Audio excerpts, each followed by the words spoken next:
Half hours, this jury's already deliberated longer than the OJ jury. But Biden must be happy because that's 4.5 hours that Trump can't campaign in the Bronx. The jury resumes deliberations tomorrow at 9:30, and like the rest of us, they're confused. They asked Judge Merchan to reread them what the case was about, and Judge Merchan finally told the jury what the crimes were. Are you ready? There's 3: a federal campaign violation, the creation of false records, and a tax violation. Now, we knew about the false records charge, although I didn't know how marking legal expense for paying a lawyer is a crime. Tax violations. First time I'd ever heard anything about taxes. And the old campaign finance violation. And now we know the specific charge. I'll read it. It's a violation of New York State election law to conspire to promote the election of any persons by unlawful means. It's a misdemeanor. And by the way, Bragg has to prove that Trump knew he was breaking election law. Now, in 2016, Trump was a first-time politician. He didn't know election law. And if silencing bimbo eruptions is illegal, you'd have to throw Bill Clinton's entire campaign in prison.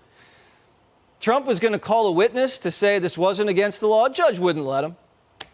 So listen to what the judge told the jury. The jury gets to pick what crime Trump's guilty of. The 12 jurors don't even have to agree on which 3 charges he's guilty of. It can just be one, or any 1, 2, 3 charge combination.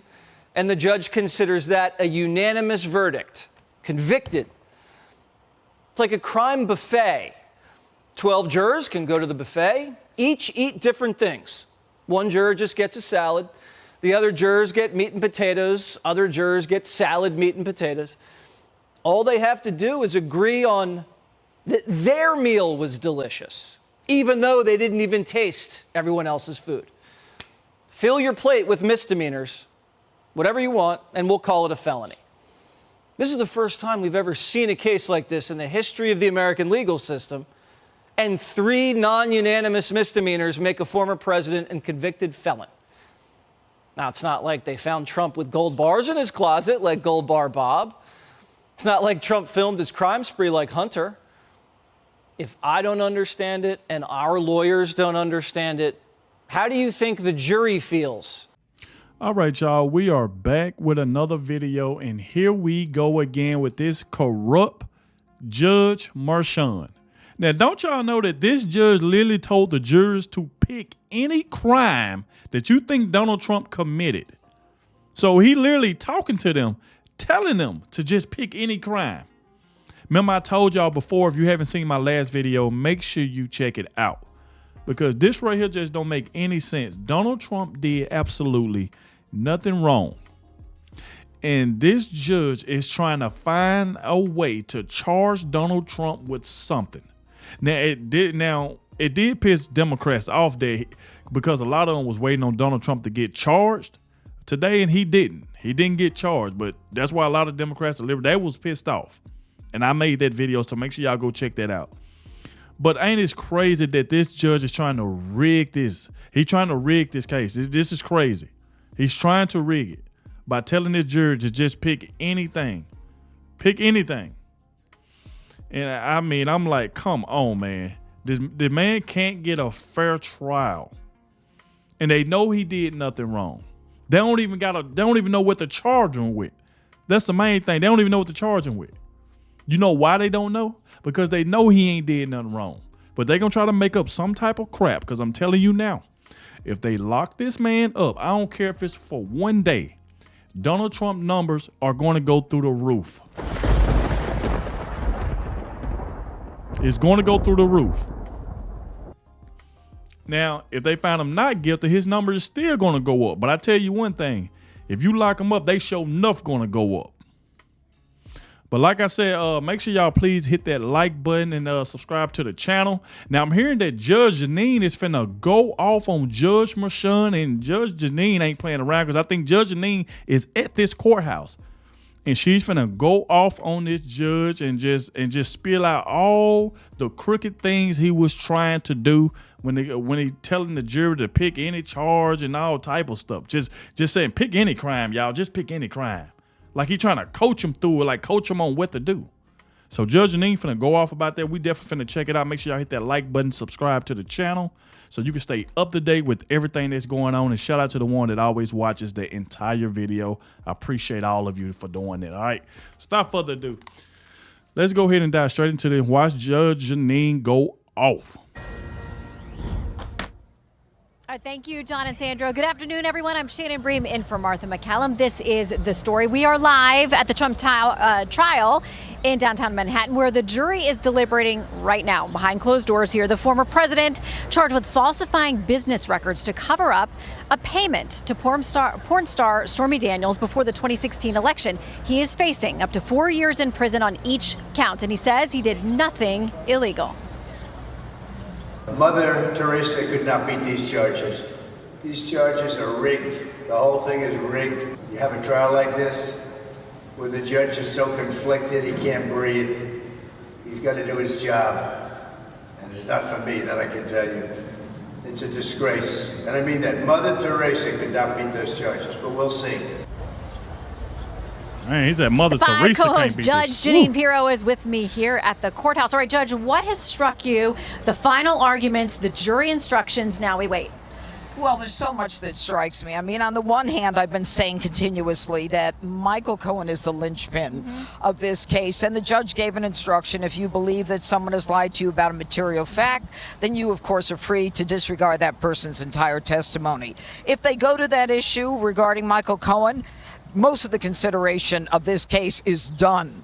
However, what the judge did was he muddied up the waters, and what was a relatively simple case has now been turned into a very complicated case by the judge saying, look, we've got these misdemeanors, but if you believe that any of these three things happened, a federal election campaign violation, a tax violation, or the third one is the falsification of records, and we don't believe there were any falsifications, and we don't really care whether or not you all agree on which one of these three things happened, then you can convict the defendant of a felony. And that, to me, was the most shocking part of this. And the judge clearly was in a situation where he said that the classification of income as a reimbursement when it's not it can be considered a tax violation, even though you haven't underpaid, even though you paid as much as you're supposed to. It was almost as though he was making this up as he went along, and they answered the question which they refused to answer in the beginning in the indictment or the bill of particulars, which is, what is the crime that resurrects these two dead misdemeanors? And the judge said, hey, don't worry about it. If you go to column A, B, or C, well, you don't even have to agree on them, but we'll get them, folks. Well, and we didn't hear about what that underlying crime was. There were allusions here and there during the arguments, during the summations, but we were all waiting, and I'm thinking, if we're all lawyers sitting in there waiting and watching to figure out what this underlying thing is, how confusing do you think that is for the jury? We know they have two attorneys on the jury.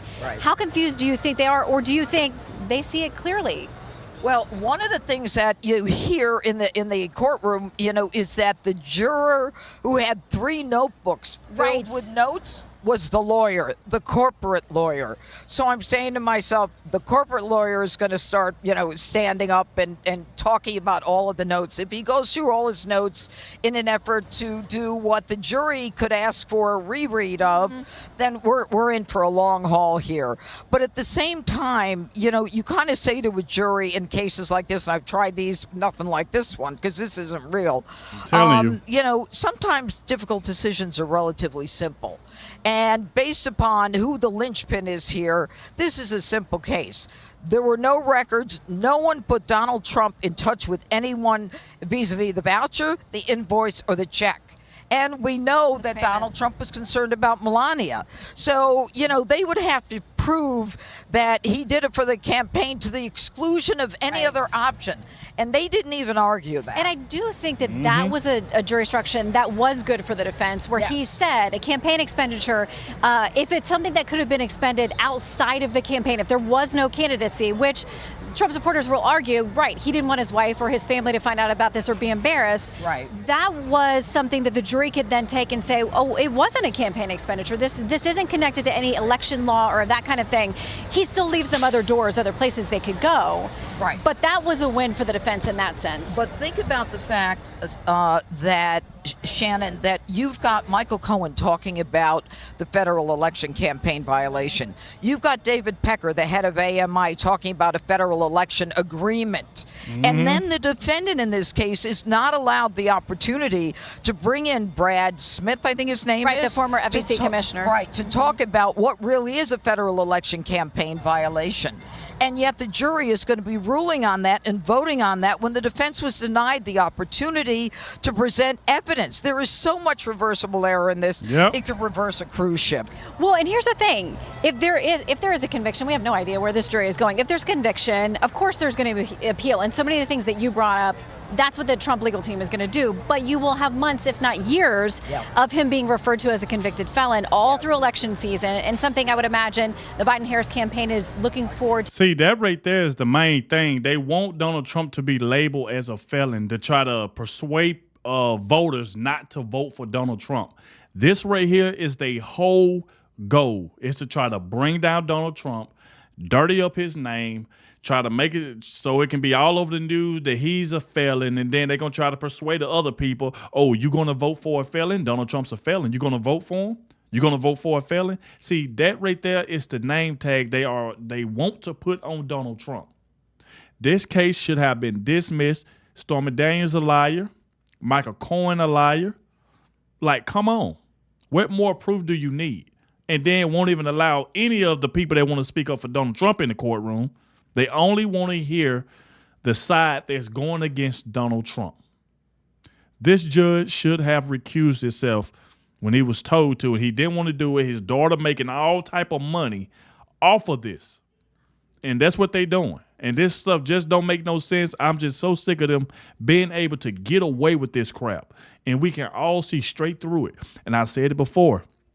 This right here is not going to change anybody's mind, because everybody see exactly what they are trying to do. They're trying to dirty up Trump's name to stop people from supporting this man. But they got to realize the more you do this to him, the more people are going to continuously show up at his rallies. There's going to be more people that are going to continue to support Donald Trump, whether they like it or not, because they see exactly what these people are trying to do to this man. This is just crazy. And Judge Jeanine is right. She's speaking facts right now. To using if that happens. Yes. And so there's the political along with the legal. Yeah, and ultimately, Shannon, it's about politics. I mean, Robert De Niro was here yesterday, supposedly, to rile people up against Donald Trump. All he did was rile up an audience, and he told them to F off and called them gangsters. I mean, that was the Biden plan here. And as you say, Biden has said, we're going to refer to him as a convicted felon. We look forward to talking on the day that the verdict comes out. Okay, Judge, we are just getting some word. There are reports from inside the courtroom. There may be some kind of activity. Now, whether this is the jury saying to the judge, we have some questions, we want you to read back part of the jury instructions, we want a portion of testimony read back, we have no idea. But there is some kind of activity, so we are trying to determine at this point what that may be. But you've seen this. We've seen this when juries go out. Sometimes they have a question. We know there are 55 pages of jury instructions. In this case, he did not give them to them in writing, but it said, if you have questions or you want me to read something else, come back. So here's President Trump. This is live. Of course, he's staying around here, as he's got to do, and stay while the jury deliberations are underway. But he and his legal team will go back into the courtroom if there's a question from the jury, if there is something that the judge needs to get involved with, or if there's a verdict. Listen, I think we'd all be shocked to get something this early, but it wouldn't be shocking to have some kind of question from the jury at this point. Well, there's no question. Juries come back with notes all the time. I mean, what does this mean? What does that mean? It could be, you know what, Judge, we want to work past 4:30 today. Right. Where does the judge get off saying, 4:30 you can all go home, but I want your phones for the next 3 hours? I mean, none of it makes sense. Wow. Or it could be that they want to read back of something that, or maybe they're going to ask the judge, do we do 34 at once, or do we do each verdict? All kinds of questions. Could be a myriad. It could be, we want soda. Yeah, I mean, at the beginning, what kind of clues should we look for from a jury this early when they've got questions, or they want, I mean, whatever they ask, if we can find out what they ask, that's always super helpful for us trying to guess where they may be stuck. They have to put it on the record. for both sides. So we will know what the note is. Generally, they're going to ask about a read back or to look at evidence, but I understand they took the laptops in. So they have the exhibits that have been marked into evidence in the jury room, in the deliberation room.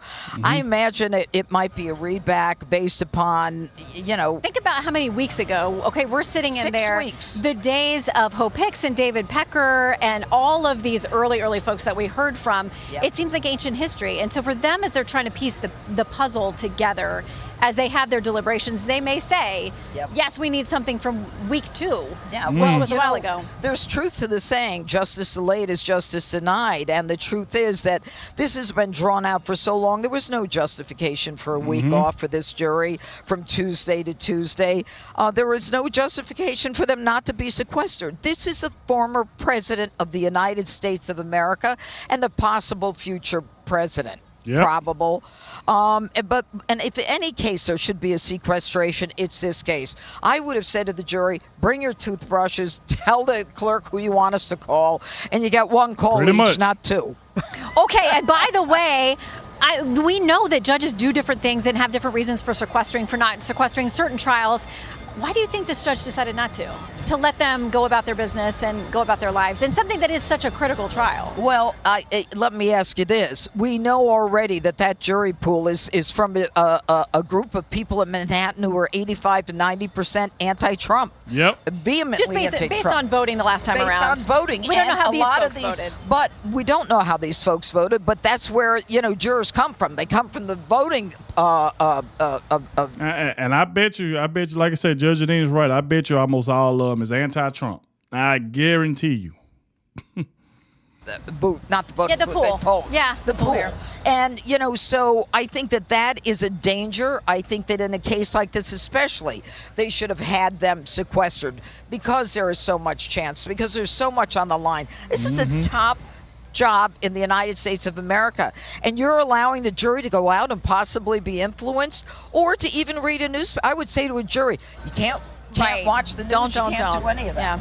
Click here to subscribe. Wow, shout out to Judge Jeanine, man. That's why I love Judge Jeanine. She tells it like it is. Shout out to Judge Jeanine. Like I said, she was a judge, so she know exactly what this judge is trying to do, knowing he's anti-Trump. He don't like Donald Trump. His daughter is making all this money off this whole situation that's going on, so he's going to prolong it as long as he can to keep on making money. But this is just ridiculous. I mean, this is ridiculous, but I will keep y'all up to date with everything that's going on. So make sure you are subscribed to the channel. Make sure you hit that like button. I really, really appreciate it. Let me know what you think about this down below in the comment section, and I'll catch y'all in the next one.